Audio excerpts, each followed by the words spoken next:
Cell phone గురించి ఆలకించండిరా ringtone, భలే సౌకర్యమున్న cell phone, వాడే తీరు మాత్రం మారితేను, మన బ్రతుకు హరిశ్చంద్ర కాటి సీను. ఆలకించండిరా రింగుటోను, భలే సౌకర్యమున్న సెల్ ఫోను. కాలేజీకని చెప్పి బయలెళ్ళే కుర్రాడు బస్టాపులో పోజు చూడు, సెల్లు సేతు పట్టుకొని స్టిల్లు కొడుతూ వాడు అమ్మాయిలెంట పడతాడు. మార్నింగ్ సినిమాకు రమ్మంటూ వాడు, సినిమాకు రమ్మంటూ వాడు సెల్లోన మెసేజీలే పంపుతాడు. విలువైన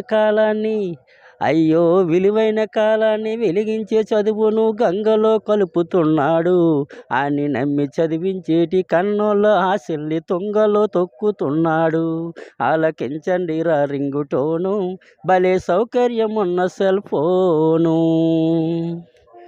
బైక్ మీద వెళ్తాడు బలి జోరుగా ఒకడు, రోడ్డు మీద స్పీడు చూడు, దారి మధ్యలోన సెల్ ఫోను కాలొస్తే మెల్లరక సెల్ల పెడతాడు. పక్కకు బైక్ ఆపి మాట్లాడుకోడు, సెల్ ఫోను స్విచ్ అయినా ఆపేసుకోడు. పక్కకు బైక్ ఆపి మాట్లాడుకోడు, సెల్ ఫోను స్విచ్ అయినా ఆపేసుకోడు. అయ్యో ఎక్సలేటర్ పెంచి ఎదురొచ్చే లారీకి ప్రాణాన్ని బలిగొంటాడు. ఎక్సలేటర్ పంచి ఎదురొచ్చే లారీకి ప్రాణాన్ని బలిగొంటాడు. అన్ని కట్టుకున్న దాన్ని పసుపు కుంకుమ చెరిపి ముండ మోపుగా మారుస్తాడు. ఆలకించండిరా రింగుటోను, భలే సౌకర్యమున్న సెల్ ఫోను, వాడే తీరు మాత్రం మారితేను, మన బ్రతుకు హరిశ్చంద్ర కాటి సీను.